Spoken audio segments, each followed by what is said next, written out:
Hola, estimados amigos y amigas. Un gusto compartir con ustedes nuevamente. Y en este video les voy a hablar del escritor ruso-judío Isaac Babel. Hablar de Babel es hablar un poco de Rusia, este enorme país con múltiples etnias cuya historia y sucesos siempre nos asombra.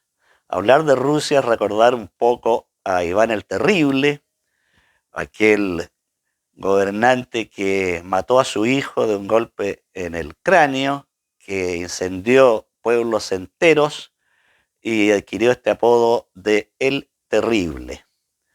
También es recordar a Pedro el Grande, sobre el cual Voltaire escribió un libro, Catalina II la Grande, aquel monje dotado de extraordinarias facultades hipnóticas, conocido como Rasputín, que ejerció enorme influencia en la corte, que fue asesinado por el príncipe Félix Yusupov en una conjura con sus amigos para eliminar al Staret, que según ellos ejercía una influencia diabólica en la familia real. Y por supuesto, Nicolás II, el último zar, y su esposa, la zarina Alejandra Fyodorovna, y sus 4 hijas, y el pequeño zarevich que padecía hemofilia, familia que tuvo un trágico final que ha sido incluso inspirador de múltiples libros y películas. Y, cómo no, la Revolución de Octubre, que no solo puso término a la dinastía Romanov, sino que cambió en buena parte la historia mundial. Pero también hablar de Rusia es hablar de su gran literatura, una de las literaturas mayores que conocemos. La literatura rusa es profunda y entra en el alma humana como el bisturí en el músculo, y ha dado nombres tan notables como Alexander Pushkin, Nikolai Vasilievich Gogol, Iván Goncharov, Iván Turgenev, León Tolstoy, Fyodor Dostoyevsky, Leonidas Andreyev, Anton Chekhov, Vladimir Nabokov, Boris Pasternak y nuestro Isaac Babel, en el que me voy a detener hoy día. Tal vez este autor no ha tenido la resonancia de un Tolstoy o un Dostoyevsky. Sin embargo, se trata de uno de los mayores maestros del cuento que ha habido en el siglo XX. Isaac Babel nació en 1894 en la ciudad portuaria de Odessa. Hijo de un comerciante judío, comenzó muy temprano a estudiar el hebreo, la Biblia y el Talmud. Más tarde se dio al estudio del francés y leyó a los clásicos de esta lengua, en particular François Rabelais, Gustave Flaubert y Guy de Maupassant, siendo este último el que tuvo más influencia en su obra. Isaac Babel escribió cuentos, 2 obras de teatro y una novela que quedó inconclusa. Babel fue un escritor que tuvo mala suerte, primero por ser judío. Ya era un problema en aquella época y escenario político-social. Fue perseguido y rechazado por el régimen zarista, que consideró su obra inmoral, y también fue perseguido y rechazado por el régimen estalinista, que consideró que su obra era contraria a la doctrina literaria que el nuevo régimen establecía y aceptaba.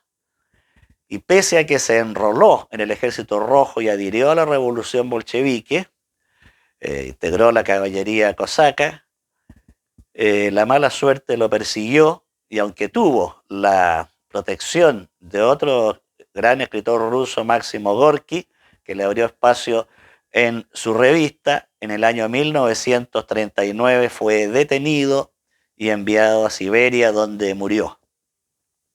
Los cuentos de Babel, agrupados en 2 libros, Caballería Roja y Los cuentos de Odessa, nos muestran a un autor de extraordinario estilo, una prosa fluida y poética de gran belleza y dramatismo.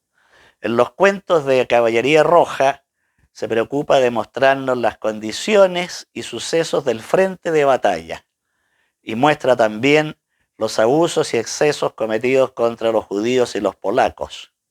En los cuentos de Odessa tenemos otro tipo de obras sobre personajes y sucesos acaecidos en su ciudad natal. Ahora, cuando leemos a escritores rusos, enfrentamos un problema, el problema de la traducción.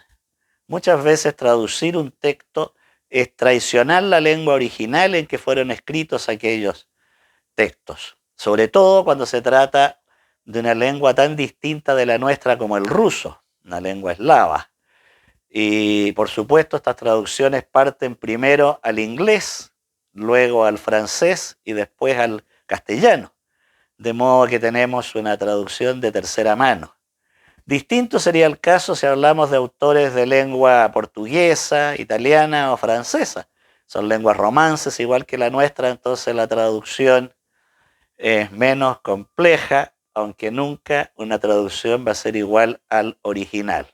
Sin embargo, los invito a leer a Isaac Babel porque vale la pena y es un ejercicio de crecimiento y aprendizaje. Y ahora, igual como lo hicimos en el video anterior, les voy a presentar un relato de mi autoría que está contenido en mi último libro. El cuento se llama La Mosca y lo va a leer Mónica.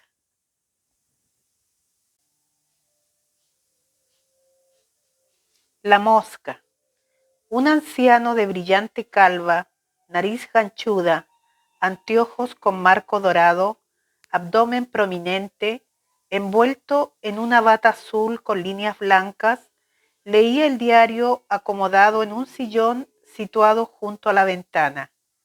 Eran alrededor de las 4:30 de la tarde. La primavera brillaba esplendorosa en un plácido viernes de octubre. En una mesita próxima humeaba una taza de café sin azúcar. También había un trozo de chocolate envuelto en papel de plata. El anciano había sido un eminente abogado especialista en derecho comercial, por lo que prestaba especial atención a las noticias relacionadas con impuestos, balances y transacciones, es decir, con engaños y trampas legales. Pero una mosca negra, gorda, velluda, de ojos perversos, que daba vueltas y más vueltas a su alrededor, se posaba en su calva, gateaba en sus orejas, exploraba sus orificios nasales, zumbaba insistentemente, caminaba en el borde de la taza y sobre el papel del chocolate. No lo dejaba leer en paz. A su pesar, el anciano jurista recordó esa sentencia de Balzac que dice que las leyes son una telaraña que atrapa a las moscas pequeñas y deja pasar las gordas, frase que su experiencia personal había confirmado a través de casi 40 años asesorando a grandes empresas de la capital, y estuvo a punto de ruborizarse al reconocer que había contribuido a extender la telaraña. Como si adivinara el pensamiento de su víctima, la mosca reanudó el asedio con una intensidad que hacía pensar en la campaña de Julio César contra las Galias. Indignado el viejo, dobló el diario, aguardó el instante propicio y cuando la mosca se paró otra vez en su calva, le dio un golpe.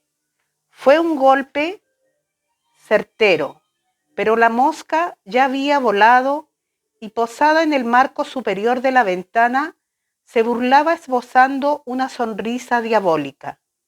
En la calva del abogado había quedado una mancha circular, morada y un tanto parecida a un símbolo algebraico cuyo origen no podía atribuirse con seguridad al contacto del diario con su cráneo.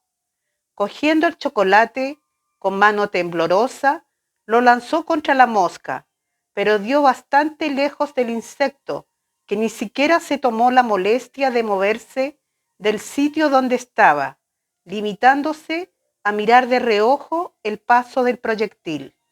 El chocolate ensució la pared, abriéndose en centenares de pedacitos que cayeron en una lluvia granulada. Desesperado, el viejo se levantó, arrojó el diario al piso, Luego se marchó a su habitación, tropezando con una silla que cayó al suelo haciendo gran ruido. Se inclinó para levantarla y sus anteojos le rodaron por la nariz, dando en el parqué. Se rompieron. ¡Por la mierda! ¡Bicho desgraciado! ¡Espera que te pille!, exclamó el abogado, presa de la mayor aflicción. Finalmente entró en su cuarto cerrando con un portazo. Allí se dejó caer en la cama y después de reflexionar un momento, concluyó que su difunta mujer, con la cual había mantenido una espantosa relación, además de fea, había sido derrochadora. Nunca lo había molestado de esa manera y pensando en la difunta y en la mosca, rompió a llorar.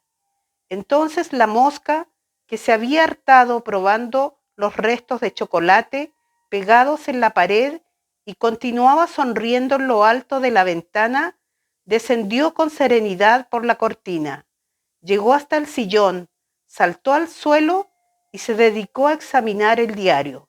Le gustaban las páginas deportivas.